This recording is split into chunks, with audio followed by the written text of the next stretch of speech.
Gua baru sadar, ternyata cara kerja takdir itu sekeren ini. Sini. Gua tunjukin.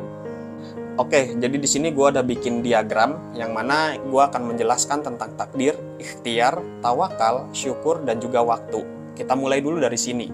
Di sini ada poin A, B, C. Ini mewakili tiap individu atau manusia. Kita ambil contoh 3 orang ya. Yang mana di sini ada garis merah. Garis merah ini merupakan realitas atau timeline tiap individu. Jadi tiap individu itu punya timelinenya masing-masing. Lalu di sini ada titik-titik waktu lahir ya. Sementara ini gue bikin sama untuk 3 individu ini. Lalu di akhir di sini ada titik-titik di mana individu itu mati, yang mana waktunya itu berbeda-beda. Nah, di sini ada garis titik-titik warna biru. Ini adalah garis waktu saat ini, ya ini realitas saat ini ketika kamu nonton video ini. Nah, tentang waktu juga, gue mau ngebahas tentang surah Al-Asr, di mana Allah itu bersumpah demi masa atau demi waktu, sesungguhnya manusia itu dalam keadaan merugi. Nah, waktu itu berjalan dengan linear, jadi waktu itu nggak mungkin berhenti, nggak mungkin juga mundur ke belakang, jadi itu akan terus maju ke depan. Nah, dengan realitas saat ini, ada juga realitas yang sudah lalu, yakni takdir mutlak. Nah, takdir mutlak ini udah nggak bisa kita ubah, ini udah ditetapkan sama Allah, bahwa ini udah nggak bisa diapa-apain lagi. Lalu masuk ke masa depan, realitas yang tidak kita ketahui. Nah, ini juga kita nggak bisa nebak-nebak ya, apa yang akan terjadi di depan.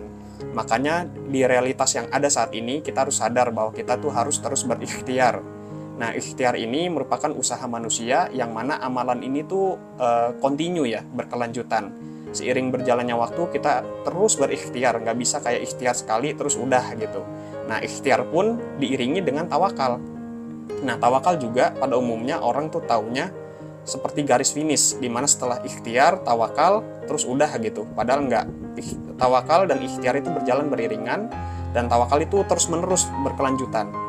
Nah, di sini tawakal menjadi sabuk pengaman supaya ketika ekspektasi kita dibenturkan dengan realita yang pahit, kita itu tetap bisa terus bertahan. Jadi ini terus berjalan. Nah, ikhtiarnya berupa apa? Di sini misal gue ambil contoh, di level personal misalnya kita mengubah sifat ya, sifat kita sendiri. Jadi kita memperbaiki sifat buruk kita, habits buruk kita. Nah, ini diawali dengan ikhtiar tadi. Lalu di level sosial ada saling mengingatkan, saling membantu, saling mendoakan sesama manusia. Nah, ini juga bentuk ikhtiar kita ya, hablum minan nas. Lalu yang ketiga di sini level spiritual, yakni contohnya misalnya rezeki. Nah, rezeki ini harus dijemput dengan ikhtiar. Nah, dari ikhtiar ini, timeline ini akan bisa jadi ya saling bertemu antar individu karena izin Allah tadi gitu. Nah, ini yang gue bahas di salah satu ebook gue yang judulnya Konstelasi Presisi. Bisa kamu download di link di bio ya. Nah, setelah ikhtiar dan tawakal tadi, kita masuk ke ranah syukur. Nah, syukur di sini merupakan syukur yang komprehensif, bukan sebatas ngucapin alhamdulillah, tapi syukur yang bil lisan, bil qalbi, dan juga bil amal. Jadi paket komplit nih, dimana syukur ini akan menjadi jembatan antara takdir mutlak yang udah lalu. Jadi ini jadi sarana kita untuk bercermin dan bermuhasabah, sehingga kita bisa terus memaksimalkan apa yang ada saat ini. Syukur ini merupakan kesadaran kita saat ini, memaksimalkan apa dan siapa yang ada saat ini gitu. Dan ini merangkul ikhtiar dan tawakal kita tadi gitu dari syukur ini. Nah, ketika siklus ini berjalan berkelanjutan, maka kita akan menemukan yang namanya the unlimited loop of gratitude. Karena rasa syukur ini akan terus-menerus berkelanjutan, ini akan terus meningkat ya. Rasa syukur itu akan terus meningkat sampai akhirnya kita mencapai titik di mana nikmat akan terus ditambah. Di surah Ibrahim ayat 7. Nah, lalu apa yang kita dapat dari sini?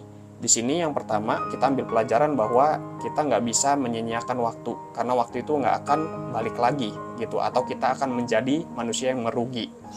Lalu kita terus berikhtiar gitu supaya kita mencapai hal-hal yang tadi ya, misalnya di level personal, sosial, dan juga spiritual.